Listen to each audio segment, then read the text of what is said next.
Ever feel like you're carrying the weight of the world's expectations on your shoulders? Or maybe you've tried to throw it all off, you've rebelled, only to find yourself kind of lost in the wreckage? Well, today we're diving into a really powerful map for the human spirit, the three metamorphoses. It's a profound internal journey, a sort of psychological alchemy that promises to turn the heavy lead of conformity into the pure gold of a self-created life. Let's walk this path together. All right, here's our roadmap for today. We'll kick things off with the big picture, the three metamorphoses. Then we'll get into each stage one by one, the dutiful camel, the defiant lion, and the creative child. And finally, we'll see how this whole journey comes together in what's called the Overman's perspective. So, what exactly are these metamorphoses? Don't think of it as literally changing shape, but more like an archetypal path of psychological growth that we all can walk. It's a journey that starts with dutifully carrying the burdens everyone gives you, then shifts to rebelling against them, and finally, to creating your own values from scratch. Okay, so we're looking at three really distinct stages of the spirit. First up, you've got the camel, who represents the burdened soul. Then, that spirit transforms into the lion, the fierce rebel who learns to say no. And the final stage? That's the child, who embodies this pure, joyful act of creation. Now, each stage is a necessary step, but the key is to keep moving forward through them. Let's start at the beginning, with our first stage, the camel. This is the spirit of duty, of tradition, of doing what you're told. It literally kneels down to take on the heaviest burdens, living its life by a code written by others, a world dominated by the phrase, "thou shalt." At its very core, the camel's entire existence is defined by conformity. It follows these pre-approved, culturally sanctioned paths because, hey, they offer safety, they offer a sense of belonging. But that security, it comes at a huge cost, your own unique individuality. This quote it gets right to the heart of the camel's psychology. It willingly adopts these conventional scripts, being the good student, the loyal employee, the perfect partner, all to feel important, to get this sense of cosmic specialness. But here's the thing, that specialness is borrowed, it's not earned. It's a role you're playing, not a life you truly own.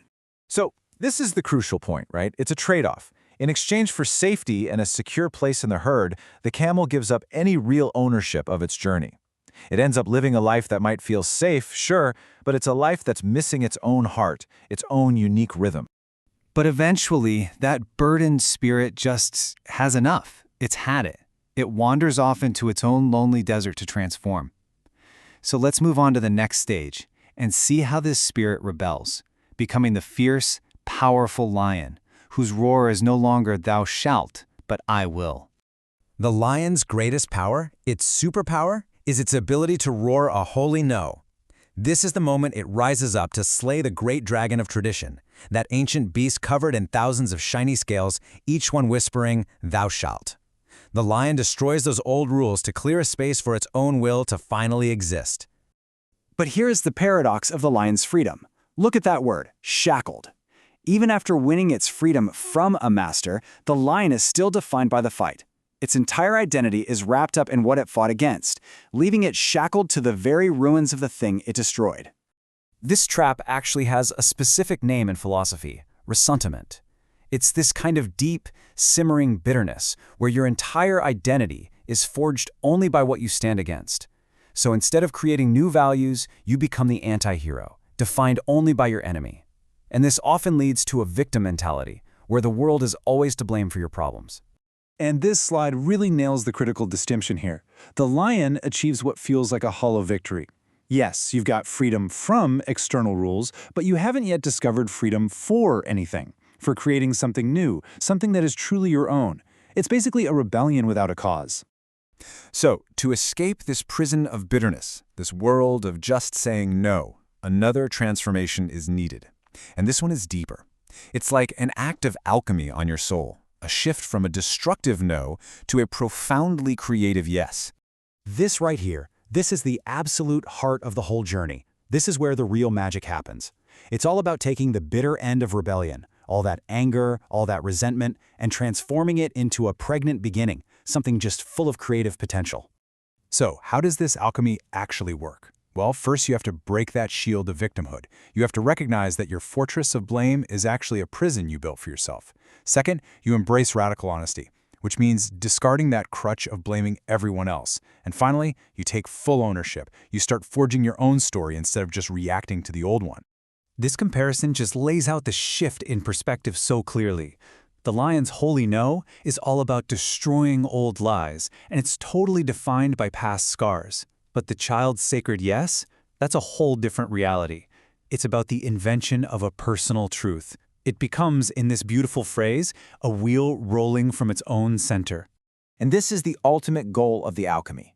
It's about taking that heavy, dead weight of nihilism, that feeling that nothing matters, and transmuting it into the light, beautiful, dancing gold of a life that moves from its own inner momentum.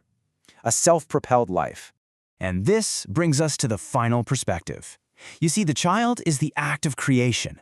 It's the final metamorphosis. The Overman is the result of that transformation.